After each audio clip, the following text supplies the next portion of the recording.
Masih bersama kami di Presisi Utama.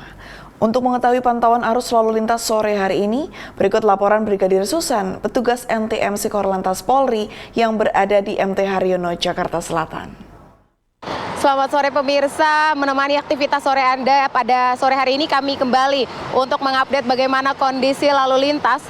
Tepatnya pada sore hari ini saya berada di ruas Jalan MT Haryono, Jakarta Selatan. Kondisi lalu lintas pada sore hari ini kita lihat bersama di layar kaca Anda bahwa kondisi lalu lintas dari arah Jalan Pancoran atau MT Haryono yang akan menuju ke arah Kuningan pada sore hari ini sudah terpantau cukup ramai. Namun kendaraan masih dapat melaju dengan kecepatan berkisar 45 hingga 55 km per jam.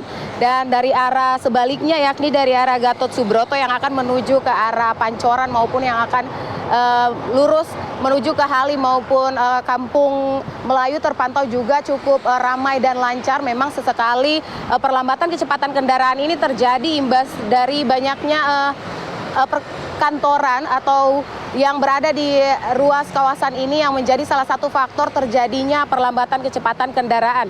Untuk itu kami menghimbau bagi Anda para pengendara atau pengguna jalan yang akan melintas kawasan ini untuk berhati-hati dan selalu menjaga jarak aman kendaraan Anda dengan pengendara lainnya. Sedangkan kondisi lalu lintas saat ini dari tol, yakni dari arah MT Haryono yang akan menuju ke arah Semanggi juga perlambatan kecepatan kendaraan sudah mulai terjadi, namun kendaraan masih terbilang normal. Bagi Anda yang akan melintas kawasan ini untuk selalu berhati-hati dan selalu menjaga jarak aman kendaraan Anda dengan pengendara lainnya.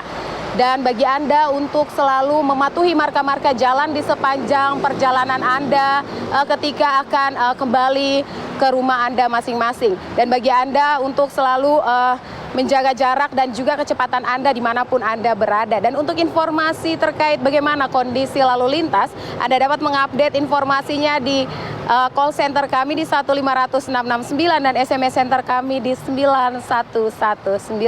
Demikian informasi dari Brigadir Susan pada sore hari ini. Selamat sore dan salam presisi.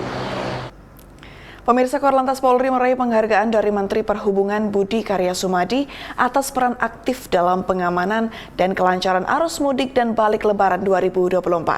Penghargaan ini diserahkan dalam acara Rakornis 2024 Kementerian Perhubungan Direktorat Jenderal Perhubungan Darat di Jakarta pada Rabu lalu.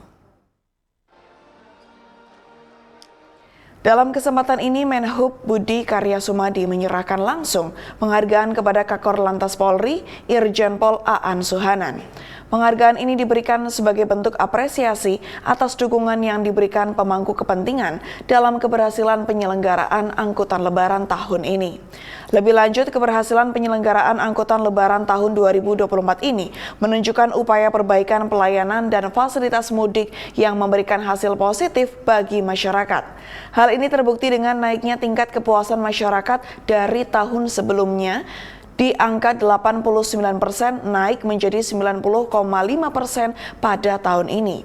Menhub juga menekankan bahwa sebagai petugas negara, semua stakeholder harus memastikan bahwa konektivitas di darat berjalan lebih baik di seluruh Indonesia. Hal ini penting untuk mendukung mobilitas masyarakat dan meningkatkan perekonomian nasional. PT Jasa Raharja. Tingkat kepuasan dari mudik itu tahun lalu itu 89% dan tahun ini 90,5%. Nah, oleh karenanya saya berterima kasih kepada para sektor. Kalau namanya lalu lintas itu kewajiban kita semua ya. Dari teman-teman perhubungan dan dinas perhubungan. Tapi kalau dari Kementerian PU, Menteri PMK, dari Kakor Lantas, dari Kemenkes, dari BUMN dan BUMS, itu adalah effort yang disertakan agar kita itu bersinergi. Kementerian Koordinator Bidang Politik, Hukum, dan Keamanan menggelar dengar pendapat publik rancangan Undang-Undang Perubahan Undang-Undang Polri dan TNI dengan melibatkan masyarakat.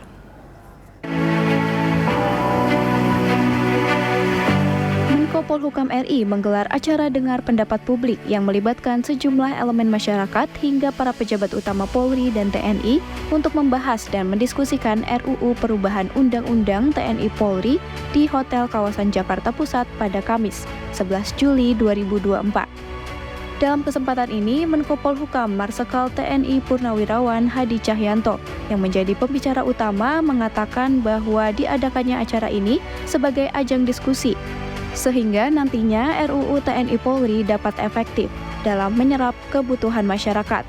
Saya menekankan bahwa pemerintah tidak hanya sekedar melakukan pemenuhan terhadap persyaratan formil pembentukan undang-undang saja, namun juga ini yang paling penting adalah mendorong dan memastikan substansi materi muatan RUU TNI dan RUU Polri mampu menjawab kebutuhan masyarakat dengan mengoptimalkan tugas dan fungsi TNI dan Polri. Oleh karena itu, pada hari ini diselenggarakan dengar pendapat publik yang mengundang berbagai perwakilan representatif masyarakat yang terdiri dari akademisi, LSM, NGO, serta jurnalis, pers, dan juga dihadiri kementerian lembaga terkait. Sehingga diharapkan pemerintah mampu menghadirkan dialektika dan mendapatkan keberagaman perspektif terkait substansi dalam RUU TNI dan RUU Polri, baik pendapat yang mendukung maupun pendapat yang kontra, agar terwujud satu keseimbangan antara kebutuhan pengembangan organisasi TNI dan Polri serta kebutuhan dalam perkembangan kehidupan berbangsa dan bernegara. Sementara Kepala Divisi Hukum Polri Irjen Pol Victor Theodorus Sihombing mengatakan bahwa masukan-masukan yang diberikan oleh elemen masyarakat membantu merumuskan tugas pokok Polri menjadi lebih baik. Dengan adanya kegiatan ini tentunya kita bisa mendapatkan masukan terhadap rancangan Undang-Undang Polri yang akan dilakukan perubahan yang ketiga. Karena dengan masukan-masukan dengan publik itu memberikan kekayaan bagi kita untuk bagaimana merumuskan ke depannya tugas pokok Polri lebih baik untuk bisa kemudian melaksanakan fungsinya dan tugas pokoknya dalam Harkamtibmas, menegakkan hukum, kemudian melindungi dan melayani masyarakat. Tentunya banyak masukan yang sudah kita dapat tadi, semuanya nanti akan kita akomodir. Kemudian kita akan berkoordinasi dengan Kemenko Polhukam selaku leading. Ya, kita menyambut positif kegiatan dengar publik ini karena dengan adanya kegiatan ini tentunya kita bisa mendapatkan masukan terhadap rancangan Undang-Undang Polri yang akan dilakukan. Acara dengar pendapat publik ini digelar secara luring dan diikuti sebanyak 155 peserta dan digelar secara virtual sebanyak 22 peserta. Dari Jakarta, Ica Tanasya, Rizky Firmansyah melaporkan untuk Polri TV.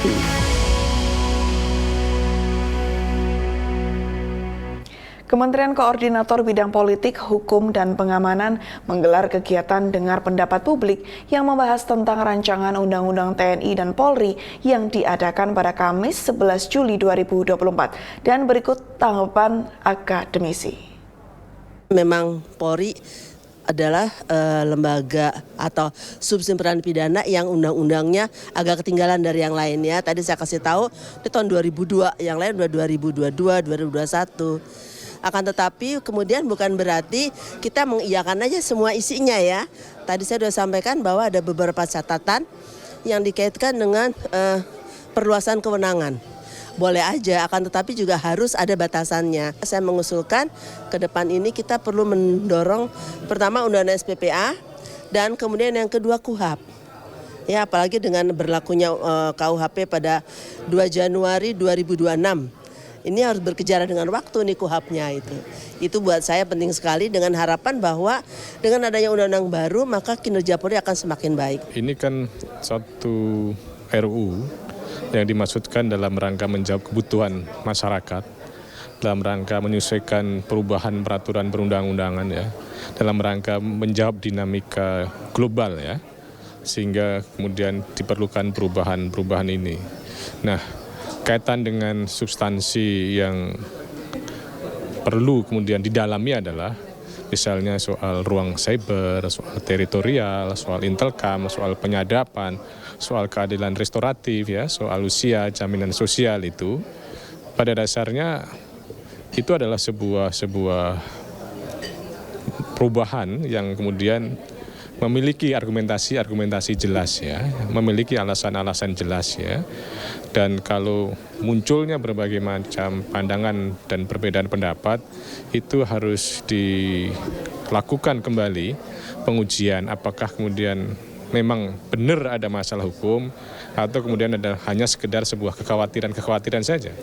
Bahwa kalau sekedar kekhawatiran yang tidak berdasar, saya kira tentunya tidak boleh terjadi. Tetapi kalau memang adanya sebuah masukan pandangan yang memang betul-betul misalnya secara filosofis, secara yuridis, secara sosiologis menimbulkan masalah, saya kira sangat terbuka, ya, untuk dilakukan perubahan.